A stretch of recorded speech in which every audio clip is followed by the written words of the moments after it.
3 വർഷം ഒരേ ടീമിൽ ഒന്നിച്ച് ജോലി ചെയ്തവര് അവർ തന്നെ നമ്മളെ കഴുത്തിന് പിടിച്ച് പുറത്താക്കിയല്ലേ. അവർ കമ്പനി ഇപ്പൊ കമ്പനിയാടാ. അടുത്ത മാസത്തെ ഡ്യൂ ഓർക്കുമ്പോഴാ പേടിയാവുന്ന. ഏയ്, എന്റെ തല്ലിപ്പൊള്ളി ക്രെഡിറ്റ് കാർഡില് 95,000 ബാക്കിയുണ്ട്. പ്രശ്നം എല്ലാവർക്കും ഉണ്ട്.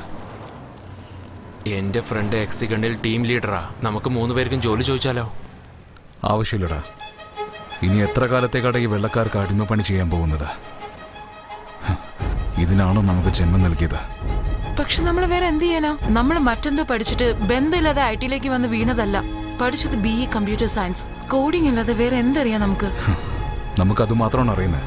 നല്ലോണം ആലോചിക്കേ. എടാ, ആലോചിക്കേണ്ട അവസ്ഥയാണോ ഇപ്പോ? ജോലിന്ന് പിരിച്ചുവിട്ടിരിക്കുക. 1 വർഷമായിട്ട് അഗ്രോടെക് പ്രോജക്റ്റിൽ ജോലി ചെയ്തിട്ടുണ്ട്. നെതർലാൻഡിന്റെ കൃഷിയെ കുറിച്ചാണ് ഉറക്കത്തിൽ ഓർമ്മ വരുന്നത്. ഈ നോളജ് നമ്മുടെ അടുത്തില്ലേ? എന്ത് നെതർലാൻഡിൽ എന്തുണ്ടാവും എന്നുള്ള നോളജോ? എന്തിനു നെതർലാൻഡ്സിനെ കുറിച്ച് ആലോചിക്കുന്നത്? നമ്മുടെ നാട്ടിൽ വ്യവസായം ചെയ്യാൻ എന്തൊക്കെയാണ് ആവശ്യമുള്ളത് അത് ആലോചിക്കാം. എന്താടാ പറയുന്നത്?